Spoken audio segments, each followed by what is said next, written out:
Brian Flewellen, that's my nephew. He's on the Okay. air. I think I saw my sister Sherry Flewellen. I certainly saw somebody from the beauty industry. One of my friends, Charlotte Wooten, was on the air. Hello, family. All right, we got Elbert Pinson from Mondeas over in Fort Worth. If you ever want some good soul food, you know, you have to. We're talking about our neighborhood, our community, good soul food. No matter where you're at, you have to get that. You also got to get your hair done as well. And as you know, I don't get my hair done that often anymore, but I definitely get my beard trimmed and everything. But you know, your family has been involved as a small business owner. You've seen the community grow. You've seen it grow. What do you think is the biggest challenge that we have in the community now? Let's roll these mics up high. All right. What is the biggest challenge that we have in the community today? I do believe that just there is a sense of despair, I do believe that there is a sense of despair, or the people feel disconnected, or they feel like nobody really cares, or that they don't have the right resources on their side. So they feel somewhat downtrodden, or a sense of hopelessness to some degree. Now, I still believe that the heart of the people remains good and intact, but because they have experienced a lot of challenges, mostly financially, we cannot forget the fact that the drug epidemic kind of ravaged our community as well. And so, but all of that, I think, has to do with a sense of just kind of despair about who's looking out for me, who's there for me. Now, during the break time, we were talking about your business and how your business, you hear the cries, if you will, from the people. You know firsthand when someone is experiencing financial difficulties, because what happens then? Well, first of all, for African American women, their hair is definitely their glory. So if their income or their budget starts to have they have problems in their income, then you will feel it in the hair salon. Now, that's not the first thing to go, though, because for African American women, they use their hair, and they said anytime there's a downslide in the economy, makeup sales go up, lipstick sales go up tremendously, and hair care products. Now, the economy in Dallas seems to be booming. How can we transfer that to, we always say southern sector, as if we don't have any money in the southern sector. How can we transfer that where we can be more prosperous? Okay, so I totally agree that the economy in Dallas is booming. And I think that a lot of times, in particular, even when there are services or resources that happen, we have like developers who will come into our communities. They will make tons of money on the development, and then they leave. So again, what I am saying is I am looking at a way to recycle those dollars into our community and to invest in the people that are vested already. So that is the small mom and pop micro businesses that are in the southern sector, in the District 4, but in Dallas, right now my focus is District 4. Will you be able to work with the other city council people on it? Yes, I've already started to talk to a couple of current council members. I've already started talking to some potential candidates, a couple of the mayors. I've already started having conversations. So again, one of my strengths is relationship building. And I say this because, Ed, I was asked a question recently, how do you transfer from being a hairstylist to a politician? And I say that I actually have been preparing for this literally all my life, certainly all of my career, because when I say that I'm a hairstylist, what you hear me say is that I cut hair and that I curl hair. But what you don't understand is before I can cut hair, before I can curl hair, I have to build a relationship with the client that's in my chair. And I have to connect and touch. So building relationships has been my life's work. As well, selling ideas have been my life's work. Selling women on the idea, first of all, that they are beautiful, Then I sell them on the idea that this haircut, this hair color would look good on you, even when it's not what they're considering. And I also sell them on that's not too much for your budget. So those are ideas that I have been selling, and I've been selling that for 30 years. So now, selling a good idea that really will help people, that's not going to be hard for me. That's what I've been doing. Now, have you talked to any of the major churches? Yes, I actually am right now in the process of reaching out to the churches. Again, I'm so excited about what I'm doing, and it's things that I have been doing. It's conversations that I've been having. It's not what I'm doing right now. It's not a new conversation. So I have already started to reach out to pastors and business owners in my district to talk to them. I'm going to we're finalizing the place and the time right now, but I'm going to host an event where I can talk to both business owners and pastors about a plan that I have already established, and how we can bring the community back together. Because one of the things that I'm most concerned about is the community and the sense of togetherness that community has. That's who I am. That's what I'm going to represent. So we could bring it all back together. Now, you're running against the incumbent. I am. Why didn't you run when it was open seat? I actually considered that spot. I started to look at it. But once I saw all of the candidates that were running, I thought... It was like 12, 13. I know. And I thought that there were several qualified candidates that were running. And I just hadn't fully made up my mind that that's what I wanted to do. In the end, when I looked at it, it wasn't about a person or a personality. It wasn't about anybody that is or is not in office. I decided to run just because I felt like I had something to offer. So in short, you're not mad at nobody. Oh, Some no, people, when no. they run for office, they say, I don't like this person, so they just decide that they're going to run. Oh, no, that's not true. Not for me. I have a great deal of respect for any person that holds public office. And I have a problem with judging people who, well, it may be one politician that I have a problem with, but he's not local. He's not local. But I really don't begrudge people. I realize, I have always recognized that is a tremendous undertaking. And so my running is not in revenge, it's not to sabotage anybody else. It's because I just feel like I have a plan. It's a workable plan, and I'm excited about sharing it. Now, when you're sharing your plan, are you doing this through social media as well? Obviously, you're here on the Commission Radio Show, but do you also engage in other social media outreach? Oh yeah, I'm a social media girl. So a lot of my business, my prior business, I attracted it through social media. So yes, I use social media platforms. I use Facebook, Instagram, Twitter. Every now and then I use a little Snapchat, but Facebook, social media, sometimes even LinkedIn. I'm not as good on LinkedIn as I should be, but that's something I'm moving. Could you give us your handles on those respective platforms? So they will be able to know anything about my campaign on Kaye Flewellen for Dallas. Now that's Kaye, Flewellen, the number 4, and then Dallas. Kaye Flewellen for Dallas. Or if they can see right behind my shoulder, there is a text to. They can text Kaye for Dallas to 555-888. That's quite impressive. You know, when people first started coming on the show, they used to just have these push cards, but now you guys are having billboards and everything like that. This is pretty good. I like that. So they can donate money as well on that as well? You know, if you have heard something that I've I seen said it says text, right? Right, that's the text. They can also go to my website. Though, if they go to my website, it gives them a link to donate. And my website again is Kaye Flewellen for Dallas. That's K with the number 4 Dallas. Kaye Flewellen for Dallas is my website, and right there, that'll give them the opportunity to donate. If you in the Facebook audience or in our audience, if you have heard anything that I have said, if you want to know more about me or more about my campaign, then text that information. Reach out to me via my website. And if you believe in any of the projects that I've already spoken of, donate.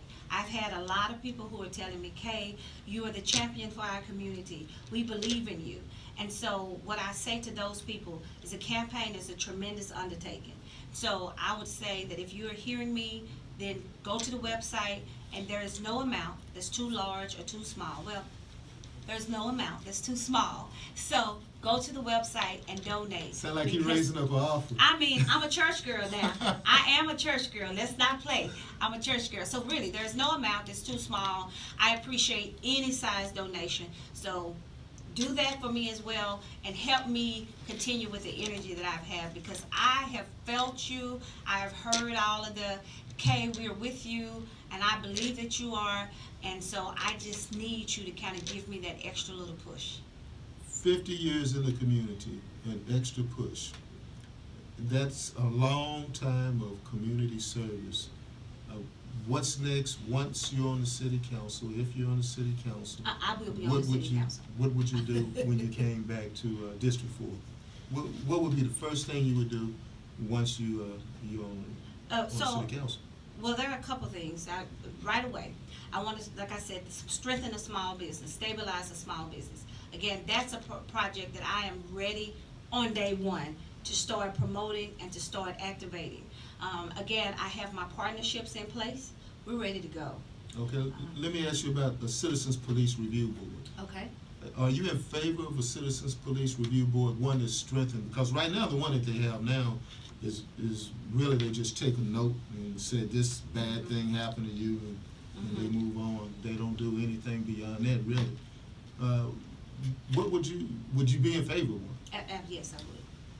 Now, the Citizens Police Review Board, as it stands now, it doesn't have subpoena powers. This one would have subpoena powers to subpoena policemen to get their testimony. How could you balance that? You're saying that with working with the police department. Well, first of all, I have a great deal of respect for the men in blue. But we also have to have transparency on both sides. So we have to have accountability. We have to strengthen our police department, and the community even would have more respect for the police department if they felt like they can trust them. So the transparency will help the police department, and it will help the community.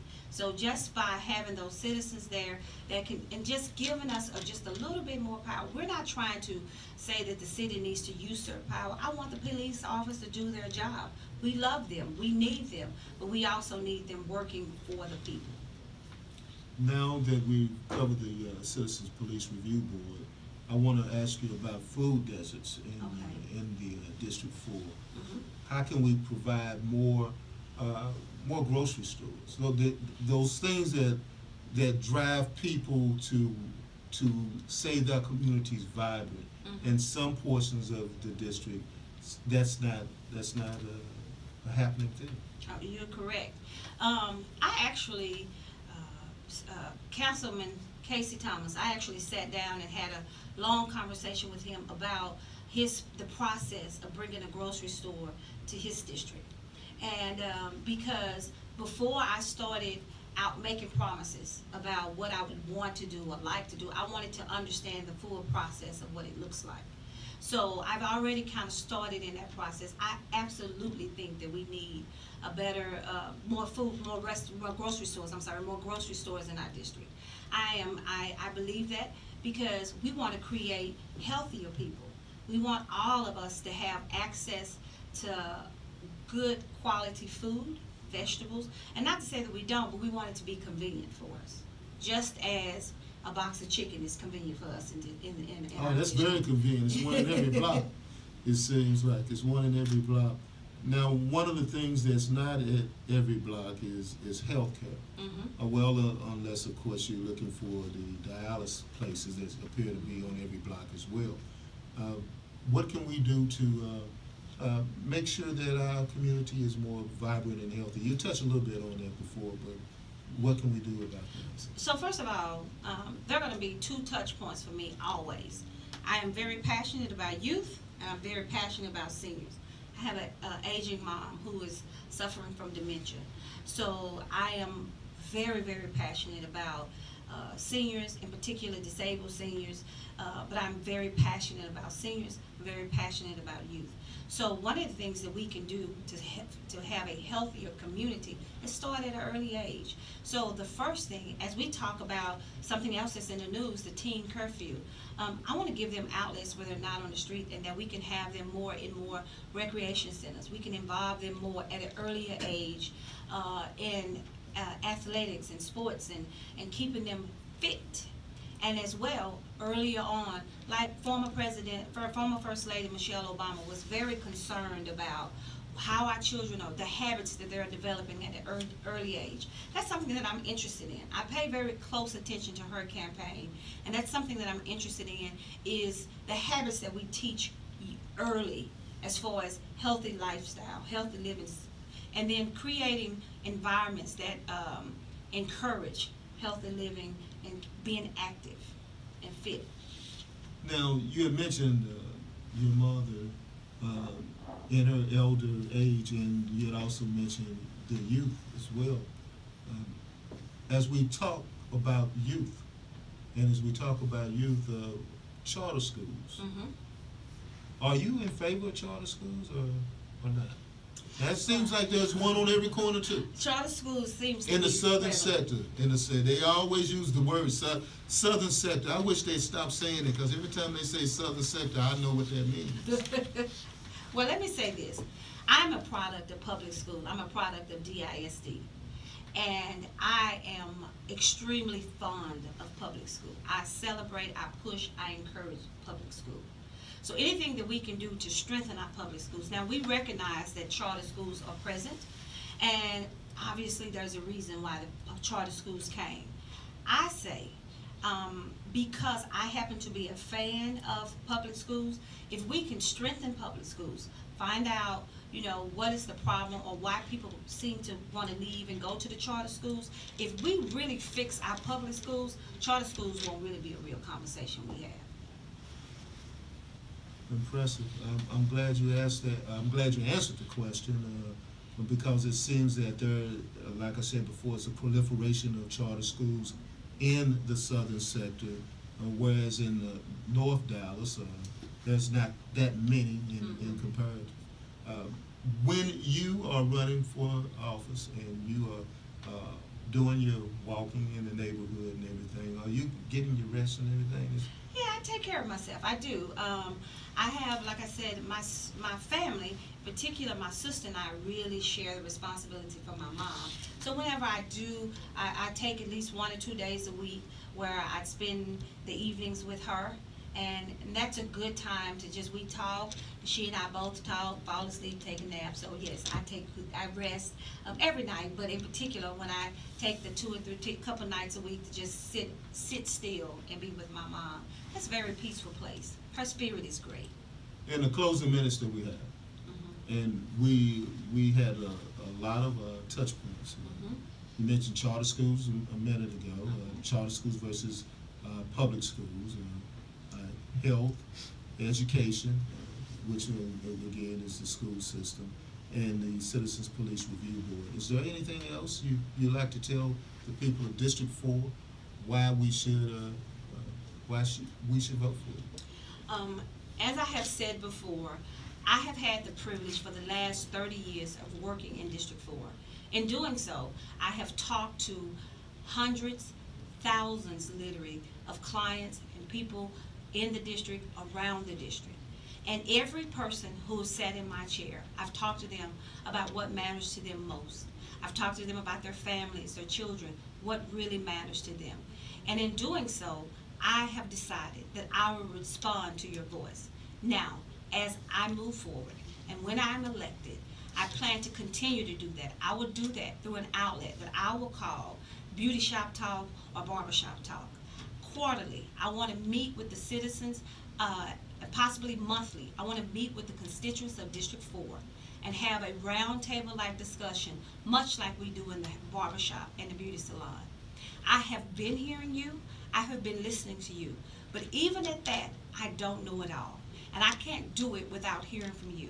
So on a regular and consistent basis, I want to have touch points with the community so we can talk And that's what I'm good at. I'm good at directing conversations. I'm good at hearing what you say, and I'm good at hearing what you don't say.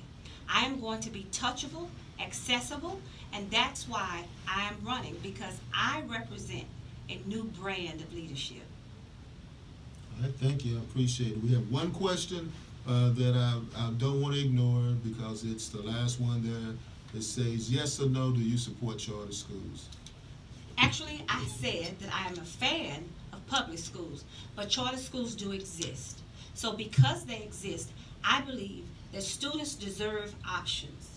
And whatever that option is, and what I believe is, I believe that we want whatever gives the best outcome for students. Now, personally, I favor public schools, but I do understand that for some families, charter schools is the best outcome for them. And whatever yields the best outcome for students, that's what I favor. All right. Thank you for listening to the Commish Radio Show. And we will be right back here at this same spot on Saturday. Meanwhile, I understand you will be on Monday Night Politics coming up soon. I will. Do you have a date for that? I don't. I actually reached out to him today to ask for that date, and I wasn't able to reach the radio, the state, the newspaper. I wasn't able to reach them, but I did reach out today. And as soon as I have it, it'll be on my website as well. Again, if they text Kaye Flewellen Dallas to 555-888, everything that I'm doing, they'll get a text and an announcement about it. All right. Stay tuned for Howard Scott of War. You remember War, Why Can't We Be Friends? Well, he's right behind us. Coming up on the Fishbowl Radio Network. And again, stay tuned for Monday Night Politics. All of those great questions that you wanted to go ahead and have Ms. Flewellen answer, well, maybe if you come on down to Monday Night Politics at the African American Museum, she'll be there to answer them. All right, Jesse, let's play some drops and we're out of here.